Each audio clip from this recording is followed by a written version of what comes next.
Shalom,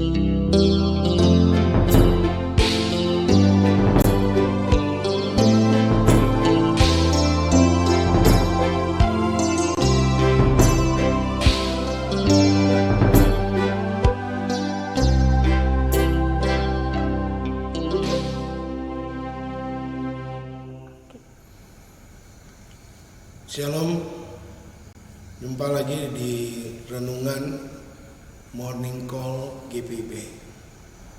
Hari ini bersama saya Pendeta Albert Gosling, Ketua Majelis Jemaat di GPIB Epatah Tenggarong, Kutai Kartanegara, Kalimantan Timur. Bapak Ibu yang Yesus kasihi, firman Tuhan hari ini akan terambil dari kitab Ibrani pasal 11 ayat 1 sampai dengan ayat 7. Sebelum kita membaca dan merenungkannya, mari kita mohon bimbingan Roh Kudus, kita berdoa. Bapa dalam surga, kami mau duduk mendengarkan firman Tuhan. Biarlah perenungan kami Tuhan tolong dengan Roh yang kudus, agar setiap perkataan-Mu bisa kami pahami, sehingga kami boleh hidup benar sesuai kehendak-Mu. Berbicaralah ya Bapa, karena kami anak-anak-Mu siap mendengarkannya. Di dalam nama Putra-Mu Yesus Kristus, firman yang hidup, kami sambut sabda-Mu. Amin. Kitab Ibrani pasal 11 ayat 1 sampai dengan ayatnya yang ke-7. Firman Tuhan katakan begini. Iman adalah dasar dari segala sesuatu yang kita harapkan dan bukti dari segala sesuatu yang tidak kita lihat. Sebab oleh imanlah telah diberikan kesaksian kepada nenek moyang kita. Karena iman kita mengerti bahwa alam semesta telah dijadikan oleh firman Allah, sehingga apa yang kita lihat telah terjadi dari apa yang tidak dapat kita lihat. Karena iman, Abel telah mempersembahkan kepada Allah korban yang lebih baik daripada korban Kain. Dengan jalan itu ia memperoleh kesaksian kepadanya bahwa ia benar, karena Allah berkenan akan persembahannya itu, dan karena iman ia masih berbicara sesudah ia mati. Karena iman Henokh terangkat supaya ia tidak mengalami kematian, dan ia tidak ditemukan karena Allah telah mengangkatnya. Sebab sebelum ia terangkat, ia memperoleh kesaksian bahwa ia berkenan kepada Allah.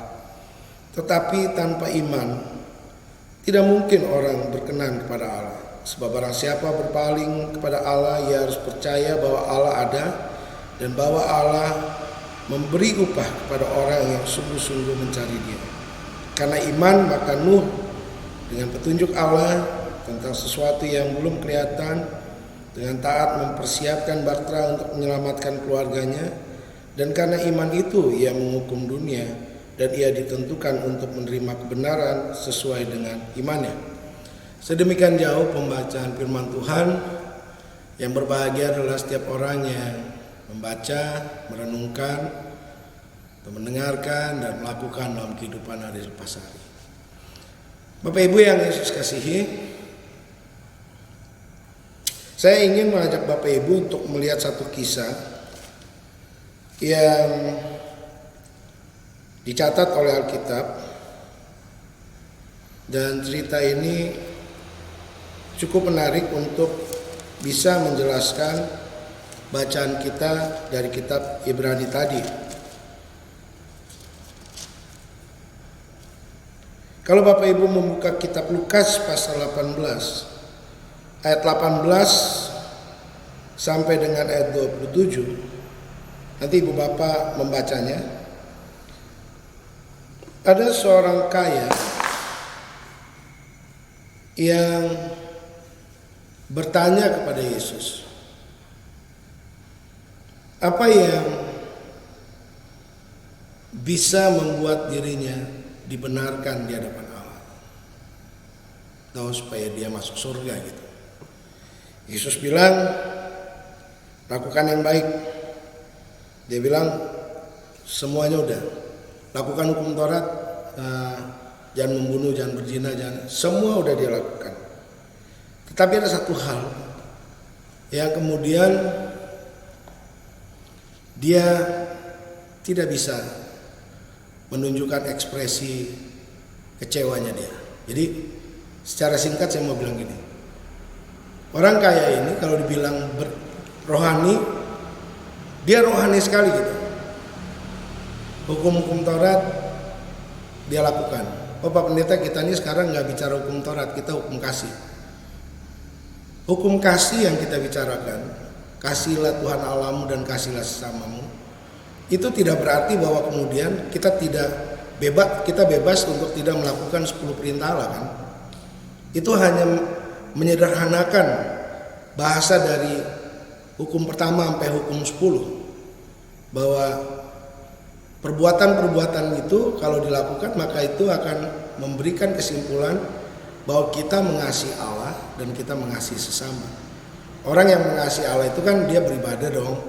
Dia mendengar firman Allah, dia mau melakukannya, dan aplikasi melakukannya itu adalah mengasihi sesama, tidak mencuri punya sesama, tidak mengganggu istri orang, segala macam. Jadi 10 perintah Allah itu juga bagian yang tidak bisa diabaikan. Begitu kira-kira yang saya mau katakan. Nah, ketika Yesus katakan di ayat 22, mendengar itu Yesus berkata kepadanya, masih tinggal satu hal lagi yang harus kau lakukan. Juallah segala yang kau miliki dan bagi-bagikanlah itu pada orang-orang miskin, maka engkau akan beroleh harta di sorga. Kemudian datanglah kemari dan ikutlah aku. Ketika orang itu mendengar perkataan itu, ia menjadi amat sedih sebab ia sangat kaya. Lalu Yesus memandang dia dan berkata, alangkah sukanya orang yang beruang masuk ke dalam kerajaan Allah. Sebab lebih mudah seekor unta masuk melalui lubang jarum daripada seorang kaya masuk ke dalam kerajaan Allah.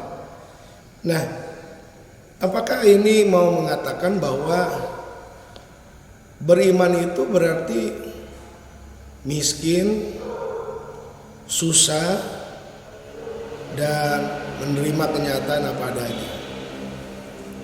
Bukan itu yang mau dikatakan oleh Alkitab.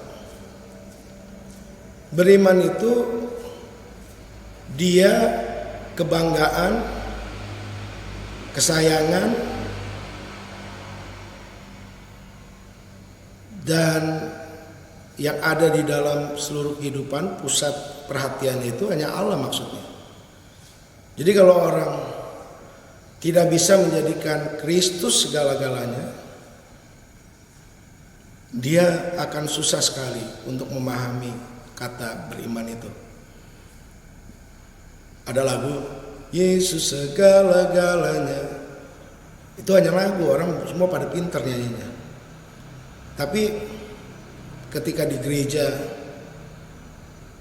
gereja membutuhkan ini dan itu, belum tentu semua orang mau ngeluarin isi dompetnya lalu memberi dengan perkataan ini semua untuk memuliakan Tuhan. Kadang-kadang masih ada yang hitung-hitungan juga gitu. Kadang ada orang juga bersaksi tentang dia naik karirnya, pangkatnya dan sebagainya karena pertolongan Tuhan dan lain sebagainya. Tapi memberikan persembahannya tidak sebanding dengan kesaksiannya. Jadi kalau cuma ngomong gampang gitu, maksud saya gampang sekali. Iman itu bicara di luar daripada kepandaian berbicara. Iman itu satu hal yang diyakini dan menjadi pijakan untuk seseorang melakukan banyak hal yang luar biasa untuk memuliakan Allah. Dia berani mengorbankan apa saja. Dia berani mengatakan bahwa yang terpenting dalam hidup saya adalah Kristus. Sehingga kalau saya disuruh harus membagikan apa yang saya punya, asal nama Yesus dimuliakan, itu lebih utama daripada segala-galanya. Makanya dalam bacaan kita kitab Ibrani tadi, contoh yang ditampilkan seperti Habel gitu. Karena persembahannya. Tidak ada tokoh-tokoh di dalam perjanjian lama, tokoh-tokoh teladan iman, bahkan sampai kepada perjanjian baru, yang mengabaikan persembahan itu. Orang yang bisa memberikan persembahan yang terbaik bagi Allah. Artinya sederhana gini, orang yang gak pelit sama Tuhan, orang yang jujur sama Tuhan, maka sebenarnya dia mau katakan dia lebih percaya bahwa Tuhan yang ia imani bisa menjamin kehidupannya. Orang yang berani mengatakan kebenaran-kebenaran Allah, dia mau katakan bahwa dia percaya bahwa masa depan, keamanan, kenyamanan hidupnya dijamin oleh Allahnya. Jadi iman membuat seseorang berani keluar dari hal-hal yang tidak mampu dilakukan oleh orang-orang yang berpikir pada kepentingan diri sendiri. Hal-hal itu adalah keberanian untuk merugi, keberanian untuk mengambil resiko, keberanian untuk mengalami apapun asal dia melakukan yang Allah kehendaki. Nah, Bapak Ibu yang Yesus kasihi, ada satu cerita lagi yang mungkin Bapak Ibu udah pernah tahu dan karena udah pernah membacanya juga.